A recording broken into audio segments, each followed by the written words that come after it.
성령 강림주일이어서요, 이제 성령에 관한 말씀을 증거하려고 합니다.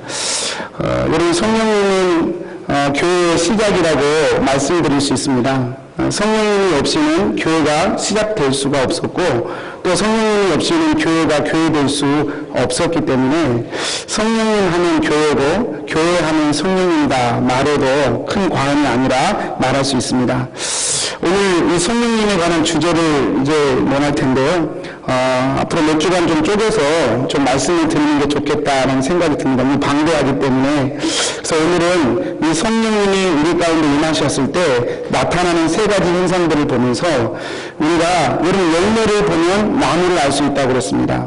교회가 성령님 아니면 운영될 수 없다고 좀 전에 말씀드렸는데, 그 성령님이 함께한다는 것이 어떤 의미인지, 그래서 성령님이 함께하면 어떤 일이 일어나야 되는 건지, 그리고 그런 일이 일어나지 않으면 그것은 무엇인지 오늘 말씀을 통해서 한번 이렇게 살펴보려고 합니다.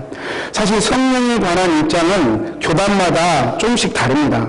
저희 장로교가 굉장히 보수적이죠. 그런 부분에 대해서는 성결교나 오순절 계통은 굉장히 열려 있고요. 또 감리교나 침례교도 성령에 대해서는 상당히 열려 있지만 저희 장로교는 그에 비해서는 굉장히 닫혀 있는 그런 부분도 있습니다. 그럼에도 불구하고 장로교가 옳다, 누가 틀리다 이렇게 말하기 전에 성령에 관한 우리의 기본적인 마음은 서로 배우고 서로 알려고 하는 그런 시도가 필요하다 생각됩니다. 그래서 저희 장로교는 오히려 성령의 어떤 우리의 상식과 이성을 뛰어넘는 성령의 역사에 대하여 좀 열려줄 필요가 있고, 또 다른 교단에서는 장로교가 얘기하는 그런 말씀과 신앙 중심의 이성 중심의 신앙을 좀 배울 필요가 있지 않나 그런 생각이 듭니다. 오늘은요, 이 성령의 임재에 대해서 오늘 성령이 처음 이제 교회 안에 임하시는 모습들을 세 가지를 보면서 적어도 성령 충만에 대해서 논하려면 이 정도 기준에 합당해야 된다라는 선에서 기준을 한번 말씀드리려고 합니다. 여러분, 이 세 가지가 있다고 해서 모든 것이 성령 충만하다, 모든 것이 완벽하다라고 하는 것은 아닙니다. 그렇지만 성령 충만함을 논함에 있어서 이 세 가지의 선을 넘어가거나 이 세 가지의 선을 무시하면 그것은 단언코 성령의 역사가 아니다라고 말씀드릴 수 있습니다. 오늘 말씀을 통해서 성령의 세 가지 현상에 대하여 제가 소리, 갈라지는 것, 그리고 방언 이런 제목으로 하나의 말씀 증거하겠습니다. 첫 번째는요, 성령이 임하게 되는 나타나는 현상, 나타나는 열매. 첫 번째로 말씀을 위한 성령님의 사역입니다. 2절 말씀이에요. 우리 같이 한번 읽어보겠습니다. 시작. 호련히 하늘로부터 급하고 강한 바람 소리 같은 소리가 있어 그들이 앉은 온 집에 가득하며. 성령님이 초대교회에 처음 임하셨을 때 나타나는 첫 번째 현상이 소리입니다. 소리. 여러분, 이 말씀을 가만히 보시면요, 그 소리가 그 집에 가득하였다. 근데 그 소리가 어떤 소리냐? 바람 같은 소리였다. 이렇게 성경이 증언합니다. 두 가지 단어가 등장을 해요. 바람 그리고 소리, 이 두 가지가 등장을 합니다. 그리고 그 바람은 하늘에서 이렇게 임했다. 하늘에부터 온 급하고 강한 바람 같다. 이렇게 표현을 합니다. 그런데 사실 2절은 바람의 방점이 찍혀 있지 않고 소리의 방점이 찍혀 있습니다. 제가 왜 이 말씀을 굳이 꼭 집어서 말씀드리냐면, 제가 훈련 때도 제가 늘 강조했던 말씀 중에 하나입니다만, 보통 지금 교회들이 성령하면 이 본조를 가지고 바람에다가 방점을 찍어요. 그래서 어떤 부흥강사 목사님들이 오히려 이렇게 성령에 대해서 설교하면서 기도시켜놓고 바람 소리를 냅니다. 슉 하고 일부러 바람 소리를 내는 경우도 있어요. 왜냐하면 성령이 바람처럼 임한다고 생각하기 때문에 그렇습니다. 그런데 여러분, 말씀을 이성적으로 저는 이렇게 한번 말씀을 읽어보셔요. 2절 말씀이 바람이란 얘기입니까? 소리라는 얘기입니까? 여러분 한번 보셔요. 바람이란 얘기입니까? 소리라는 얘기입니까? 소리라는 얘기입니다. 바람 같은 소리. 소리가 있었다. 여기에 방점이 찍혀야지 성령이 바람 같다. 이렇게 찍으면 사람들이 자꾸 초자연적인 어떤 느낌적인 어떤 감각적인 그런 성령의 임재를 이렇게 상상하게 되고, 그런 것을 사모하다 보니 오히려 성령 사역이 이상하게 흘러가는 그런 일들도 존재하게 되는 것입니다. 여러분, 이 바람, 소리, 이 구절이 똑같이 비슷하게 등장한 구약의 말씀이 있습니다. 열왕기상 19장에 나온 엘리야의 이야기입니다. 엘리야가 850대의 우상숭배자들과 영적으로 전쟁에서 이겼죠. 그런데 이세벨이 그 다음날 오히려 기가 죽기 크면 오히려 위협을 하죠. 그래서 엘리야가 지쳐버려요. 번아웃 돼가지고 나 못하겠습니다 그럽니다. 그때 19장 11절 12절에서 하나님께서 엘리야를 만지시고 회복시켜 주시는 그런 이야기가 나와요. 11절 12절이 눈으로만 한번 보시기를 바랍니다. 다 아시는 내용이죠. 근데 여기에 바람이 등장합니다. 이 바람이 얼마나 세냐면 산이 갈라집니다. 그리고 바위가 부셔집니다. 굉장한 바람이죠. 그런데 중요한 건 이 바람에 하나님이 계시지 아니하였다. 성경은 그렇게 얘기합니다. 바람이 강하게 불었지만 성령은 거기에 계시지, 하나님 여호와는 거기에 계시지 않았다. 그렇게 얘기합니다. 바람이 끝난 후에 지진이 일어났습니다. 지진이 일어났지만 지진도 굉장한 것이죠. 땅이 갈라지는 것이니까. 그러나 지진이 있었지만 그 지진 후에도 하나님은 거기에 계시지 아니하였다 얘기합니다. 지진 후에 불이 있었습니다. 그러나 불 이후에도 성령은 거기에 계시지, 여호와는 거기에 계시지 않았다. 성경은 그렇게 증언합니다. 그리고 어떤 현상에 하나님이 함께 하신다고 기록하고 있습니까? 세미한 소리가 있었다. 이 세미한 소리 가운데 하나님께서 엘리야에게 임하셨고, 이 세미한 소리를 통하여 엘리야를 만지시고 회복시키셨다. 성경은 그렇게 얘기한단 말이에요. 여러분, 이 세미한 소리는 좀 어려운 표현이지만 이 히브리어로 언어로 따지자면 콜 데나마 다카라고 하는 단어예요. 그 단어는 없나봐요. 그죠? 이게 옮겨 쓰는 게 안 돼요. 콜 데나마 다카라고 하는 이 히브리어인데, 이 히브리어를 언어로 따지면 어떤 말이냐면 신이 돌을 쪼는 소리라는 뜻이에요. 이 세미한 소리라는 말 자체가 신이 돌을 쪼는 소리. 여러분, 신이 돌을 쪼아요. 왜 쪼을까요? 뭔가 새기기 위해서. 여러분, 신이 돌을 쪼는 소리, 이 콜 다마마 다카라고 하는 이 히브리어가 구약성경에 똑같이 쓰인 구절이 한 군데 있습니다. 여러분 한번 개수해 보시겠습니까? 어디에 있겠습니까? 십계명. 출애굽기 31장에 기록되어 있죠. 하나님께서 이 돌판에다가 친히 글씨를 새겨 넣으셨죠. 이때 쓰는 단어가 똑같습니다. 콜 데마마 다카라고 하는 히브리어예요. 하나님께서 친히 돌에다가 새기셨습니다. 그게 십계명이에요. 여러분, 십계명이 무엇을 의미하는 것이겠습니까? 하나님의 말씀입니다. 그러니까 지금 하나님께서 세미한 소리로 엘리야에게 임하셨다는 말은, 다시 말하자면 하나님께서 말씀으로, 어떤 형상으로가 아니라 말씀으로 엘리야에게 임하셨다라는 것을 뜻하는 것이죠. 여러분, 그것이 그대로 사도행전에도 적용될 수 있는 그런 해석입니다. 바람이 아니에요. 바람 같은 건 소리가 나서 성령이 임하신 것이 아니라, 성경에 보면 분명히 바람 같은 소리라고 표현되어 있습니다. 그리고 이 소리는 성경의 흐름으로 본다면 이 소리는 하나님의 말씀을 상징하는 것이죠.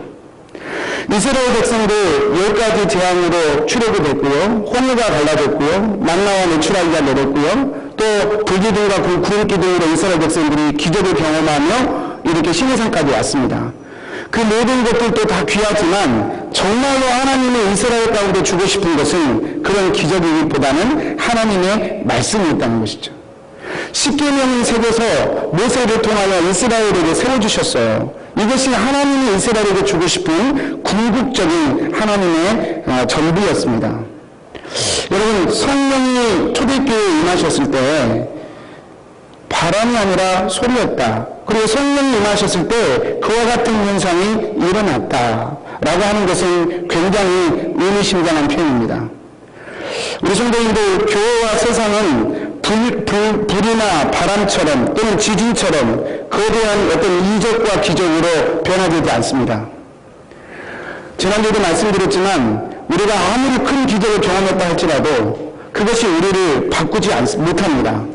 우리 인간은 그것으로 바뀌는 존재가 아닙니다. 교회가 바뀌지 않고 세상도 바뀌지 않고 우리 자신도 그러한 것들로 변화되지 않습니다. 오히려 우리를 바꾸는 것은 살아계신 하나님의 말씀이라는 것이죠. 말씀이 우리 안에 뿌려지고 그 말씀이 뿌리가 내려지고 그 말씀이 우리 가운데 줄기를 쏟아낼 때 열매를 맺혀갈 때 우리의 삶의 진정한 변화와 성령의 역사는 경험되어지게 될 것입니다. 여러분, 성령 충만이란 무엇인가? 다른 표현으로 말하자면 반드시 말씀 충만과 함께 가야 된다는 것이죠. 교회 안에 가만히 보면 가끔 보면 내가 어떤 환상을 들었다, 무엇을 봤다 이렇게 말씀하시는 분들이 종종 있는데요.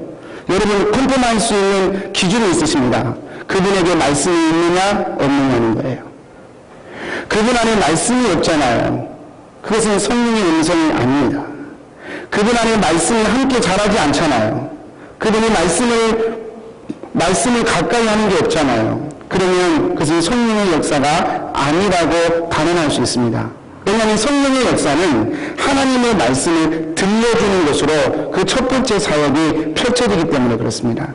요한복음 14장 29절에도 예수님이 성령님에 대해서 그렇게 말씀하셨죠. 보혜사 곧 아버지께서 내 이름으로 보내신 성령, 그가 너에게 모든 것을 가르치고 내가 너에게 말한 모든 것을 생각나게 하시리라.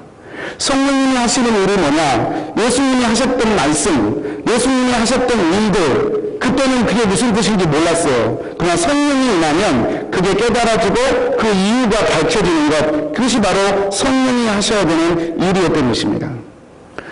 여러분, 교회가 성령으로 충만해진다는 것은 그래서 말씀으로 충만해진다는 거예요. 여러분, 성령의 충만함을 구하시려면 말씀을 가까이 그림으로 하셔야 됩니다.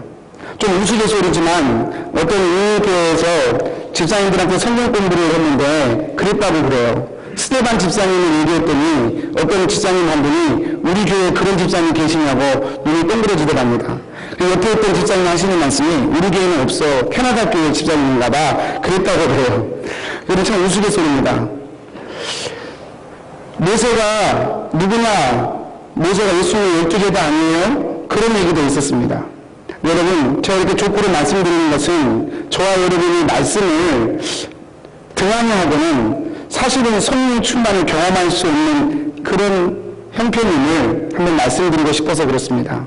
사는 성도님들, 말씀의 귀를 기울이셔야 됩니다. 그래서 매일매일 큐티할 수 있는 성도라면, 매일매일 일정 부분 성경을 정해서 읽고 하나님의 인도하심과 음성을 들으려고 애쓰는 성도라면, 그 정도라면 참 좋겠다. 목회자들이 만나서 이야기할 때 매일매일 말씀을 읽는 성도라면, 매일매일 말씀을 읽고 그 말씀 통해 하나님의 음성을 들으려고 애쓰는 성도라면, 목회자들끼리 그렇게 얘기합니다. 그런 정도 성도라면 안심해도 된다고. 왜냐하면 견나갈 수 있는 그런 길이 없으니까. 말씀의 지도를 받으니까, 성령의 지도를 받으니까 안심이 되는 것이죠. 여러분, 반대로 생각해 보십시오. 말씀이 없어요. 말씀을 읽지 않아요. 말씀을 주야로 대하지 않아요. 그러면 뭐가 남겠습니까? 내 감정, 내 생각만 남을 것입니다. 그것은 성령하고 아무런 상관이 없는 것이 되는 것이죠. 첫 번째 역사가 소리의 역사였습니다. 두 번째 역사는 성령이 임했을 때 나타난 현상은 개인적이고 인격적인 성령님의 사역입니다. 오늘 말씀 3절입니다. 같이 한번 읽어보겠습니다. 시작. 마치 불의 것처럼 갈라지는 것들이 그들에게 보여 각 사람 위에 하나씩 임하여 있더니. 여러분, 여기서도 마찬가지예요. 제가 성령에 관한 소개를 몇 번 들어봤는데요. 전부 다 바람, 불, 그렇게 해석을 합니다. 근데 저는 성경을 보면 볼수록 그건 아닌 것 같아요. 여러분, 3절 말씀 한번 보시겠어요? 성령이 불로 임했다고 좀 표현하고 있는 것입니까? 아닙니다. 아무리 봐도 아닙니다. 불의 혀처럼 갈라지는 것에 방점이 찍혀있지, 불이라는 단어조차도 사실 수식어로 사용될 뿐입니다.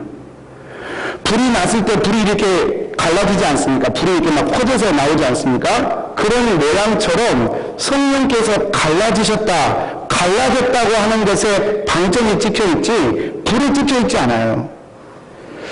이런 많은 교회와 성경 해석자들이 자꾸 성령을 바람처럼 임했다, 불처럼 임했다, 그렇게 해석합니다. 그러니 자꾸 사람들이 기도하면서 느낌을 찾는 것이죠. 성령 받았습니까? 물어보면 난 아직 그런 뜨거운 거 경험하지 못했는데, 난 아직 바람이 슉 하고 내 머리에 스쳐가는 거 못 깨어났는데요. 그렇게 대답한단 말이에요. 그렇지 않습니다. 성경에서 말씀하신 성령의 임재의 현상이란 불의 혀처럼 갈라지는 것. 왜 갈라졌을까요? 그 이유가 3절 말미에 정확하게 기록되어 있습니다. 이유가 무엇입니까? 각 사람 위에 하나씩 임하기 위해서. 다시 말하자면 성령은 어떻게 우리 안에 임하시느냐? 각 사람 한 사람 위에 인격적이고 개별적이고 개인적으로 성령은 임하신다는 거예요. 성령을 체험을 하기 위해서 반드시 교회에 오셔야 된다거나 성령을 체험하기 위해서 반드시 누구 옆에 있어야 된다거나 사실 이것은 그렇게 성경적인 가르침이 아닙니다. 성경에서 말씀하신 성령의 임재는 개인적이고 개별적이고 인격적으로 각 사람 위에 임하는 것이죠. 여러분, 저와 여러분이 이 말씀을 좀 새겨서 들을 필요가 있다고 저는 생각합니다. 성령님이 내 안에 계시다는 사실에 대하여 의외로 많은 분들이 사실 그것을 이렇게 탐탁지 않아 하거나 실제로 그 믿음의 대상으로 믿음의 주제로 삼지 않은 경우가 참 많이 있음을 저는 봅니다. 오늘 말씀에 성령님께서 불의 혀같이 갈라져서 각 사람이 하나씩 임했다. 개별적으로 개인적으로 임했다라고 말씀하시는데요. 그렇게 개별적으로 개인적으로 임하기 위해서 필요한 게 무엇이겠습니까? 그건 다른 거 아닙니다. 성령님의 임재를 사모하는 것입니다. 여러분, 예수님이 부활하셨을 때 예수님이 십자가와 부활을 직접 체험하고 목격한 사람들이 최소한 500명이었습니다. 고린도전서 15장 말씀이죠. 예수님이 부활하셔서 500명에게 일시에 보이셨습니다. 여러분, 500명이 예수님이 부활한 걸 직접 보았어요. 근데 예수님 부활하신 걸 직접 보았음에도 불구하고 실제로 이 마가다락방의 본문의 2장에서 성령의 기름 부으심을 받고 성령의 임하심을 받고 교회로 출발된 사람은 몇 명이었습니까? 120명이었습니다. 사도행전 1장 15절 말씀이죠. 모인 수가 120명이었더라. 중요한 건 어떤 사람이 교회가 되었느냐? 500명이 아니에요. 120명이에요. 예수님이 십자가도 보았어요. 예수님의 부활도 직접 보았어요. 그렇지만 예수님이 말씀하신 성령, 내가 가면 성령이 올 것이야 라고 말씀하시면서 그것을 기다리며 기도하라고 말씀하셨던 예수님의 말씀에 대하여 그걸 믿고 사모함으로 구했던 사람은 120명밖에 되지 않았다는 거예요. 그리고 성령은 그 120명에 임하였고 그 120명이 교회의 기초가 되었다는 것입니다. 여러분, 이 원리는 저는 지금도 동일하다고 생각합니다. 성령님은 목사에게만 임하지 않습니다. 성령님은 장로님들에게만 임하지 않습니다. 성령님은 이 킹스하나님께 예배당 이 건물 안에만 계시지 않습니다. 누구에게나 개인적으로 인격적으로 임재하십니다. 그러나 조건이 있습니다. 사모하는 것입니다. 성령님의 임재를 사모하고 인정하고 받아들이고 그 성령님과 동행하기를 사모하는 이에게 성령은 임하시는 것입니다. 왜입니까? 아까 말씀드렸잖아요. 인격적인 분이시기 때문에. 여러분, 마치 제가 신앙생활 하면서 이런 대답을 가끔 반응을 봅니다. 목사님, 저는 예수님을 믿어요. 근데 성령님을 못 믿겠어요. 예수님의 십자가, 예수님이 나를 위해 죽으신 것은 제가 믿겠어요. 근데 예수님이 영으로, 성령으로 제 안에 거하신다는 사실은 저는 솔직히 믿어지지 않아요. 여러분, 근데 이것은 그 자체가 불가능한 얘기입니다. 여러분 한번 생각해 보시겠어요? 제 오른쪽은 믿고 제 왼쪽은 안 믿습니다. 이것이 가능합니까? 목사님, 제가 목사님이 얘기한 것 절반은 믿는데 절반은 못 믿겠어요. 이게 가능합니까?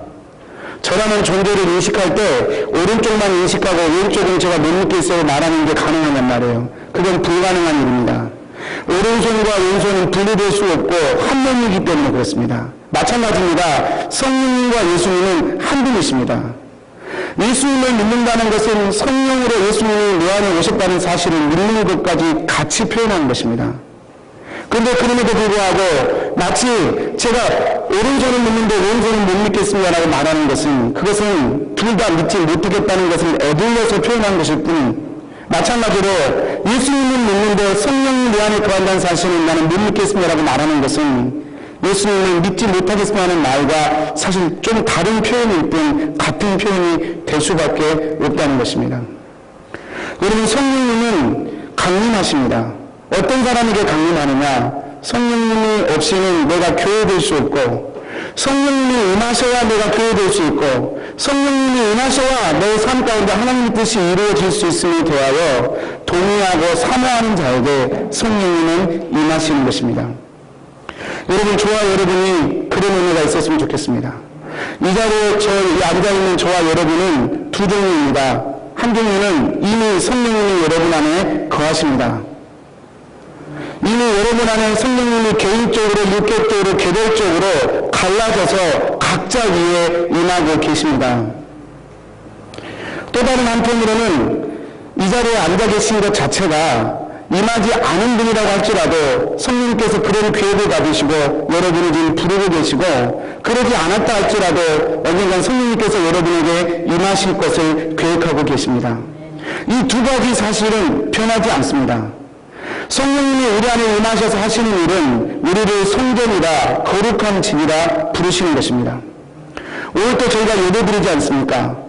여러분, 성령님이 저와 여러분을 부르신 것은 종교의 의식과 행사를 치루어내는 종교의 의미로 부르신 것이 아닙니다.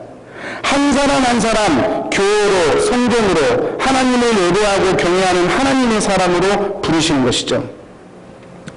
좀 말씀이 딱딱한지 모르겠습니다. 그러나 성도님들, 저는 저와 여러분이 이 말씀을 붙들어야 한다고 믿습니다. 믿음이라고 하는 건 지금 하나님이 성령으로 나와 함께 하심을 믿지 않는 한 우리의 믿음은 사실 아무리 좋은 말을 갖다 대도 사실은 내 육체와 내 욕망의 분출의 한 도구가 될 수밖에 없기 때문에 그렇습니다. 여러분, 성령이 임하셨을 때 불이 아니에요. 불의 해같이 갈라지어서 각 사람이 성령이 임하였던 그것이 성령 임함의 두 번째 현상입니다. 세 번째로 성령이 임했을 때 나타나는 현상 세 번째가 다른 언어로 말하게 하시는 성령의 사역입니다. 우리 4절입니다. 같이 한번 읽어보겠습니다. 시작. 그들이 다 성령의 충만함을 받고 성령의 말하게 하심을 따라 다른 언어들로 말하기를 시작하니라. 제가 보면 볼수록 오해가 참 많아요. 이 성령에 대해서. 이 구절 역시 오해가 참 많습니다. 성령이 임하면 다른 언어로 말하게 돼. 성령을 말하게 하심을 따라 말해야 된다라고 하면서 룰루랄라 빠빠빠빠 방언을 해야 된다고 가르치는 교단도 상당히 많이 있습니다. 다른 구절에서 성령을 말하게 하시는 방언을 강조하는 구절이 분명히 있습니다. 그리고 성령이 임하시면 방언할 수 있고요. 방언도 하는 게 좋습니다. 저는 개인적으로 따따따따밖에 방언을 못합니다. 어찌됐든 방언을 하는 건 좋습니다. 권면합니다. 그러나 그럼에도 불구하고 본문의 말씀이 누구랄라 빠빠빠빠 따따따따 해야 성령을 받은 것이다 말하는 그런 말씀은 아니라는 거예요. 여러분, 이 말씀에 성령이 말하게 하심을 따라 다른 언어들로 말하기 시작했다. 여기서 말한 다른 언어는 성령이 말하게 하셨지만 여기서 말한 다른 언어는 누구랄라가 아니라 빠빠빠빠가 아니라 8절에 보면 우리가 각 사람이 난곳 방언으로 듣게 되니 어찌 됐나. 쉽게 얘기하면 전라도 사람이 서울에 올라왔는데 서울 사람이 얘기하는데 전라도 사투리로 그 말이 들린 거예요. 좀 더 나아가면 일본 사람이 한국에 왔는데 한국 사람이 말하는데 일본 말로 그 말이 들린 거예요. 말 그대로 다른 방언, 다른 언어입니다. 다른 언어로 성령이 말하게 하셔서 그 순간적인 능력이 있면서 다른 언어로 이 말을 하게 되었다. 단순히 그걸 얘기하는 거예요. 여러분, 성령이 임했을 때 다른 방언으로 이 초대교회 성도들이 말하기 시작했고, 그래서 주변 사람들이 그 소리를 듣게 되었다. 그리고 놀라게 되었다. 이 말은 무슨 뜻일까요? 적어도 두 가지의 의미가 있다고 생각합니다. 첫 번째로는요, 복음은 모든 민족의 것이라는 것입니다. 성령이 임했을 때 교회가 탄생했어요. 그리고 성령이 교회에게 가르쳐 준 것은 그 입술을 열어서 하나님의 복음을 증거하게 했고, 그 복음이 여러 민족의 언어들로 들리게 함으로써 교회가 해야 될 일이 무엇인가를 지금 성령님이 교회에 가르쳐주고 계신 것입니다. 성령 충만한 교회는 어떤 교회냐? 복음의 빚진 심정을 가진 교회입니다. 저희 교회는 청년들을 향하여 빚진 심정이 있습니다. 청년들만 보면 저것들 밥 한 끼 먹여야 되는데 저것들 내가 한번 음료수라도 사줘야 되는데 이런 빚진 마음이 우리에게 있습니다. 청년들을 보면 저들을 섬겨야 되는데 그런 마음이 우리 안에 있습니다. 마찬가지입니다. 동일하게 이 땅의 천명의 한인들을 향하여 우리는 복음의 빚진 자가 되어야 됩니다. 천명의 한인들을 보면서 저분들에게 언젠간 예수를 소개시켜 드려야 되는데, 저분들에게 언젠가는 복음을 듣게 할 수 있는 기회를 드려야 되는데, 이 빚진 마음이 우리 안에 근본적으로 필요한 것이죠. 그래서 청년들에게 이 땅 킹성의 한인들을 넘어서 열방에까지 복음의 빚진 자가 되어 영혼을 살리는 교회가 되어가는 것, 그것이 성령님이 다른 언어로 말하게 하시는 본질적인 의미라고 생각합니다. 그러니까 방언하지 못해도 내가 복음을 증거하는 삶을 살면 여러분은 성령 충만한 삶이 되는 것입니다. 두 번째 의미가 있습니다. 저는 이 의미가 더 크다고 생각합니다. 성령 충만한 사람, 성령 충만한 교회는 하나 되어야 한다는 것입니다.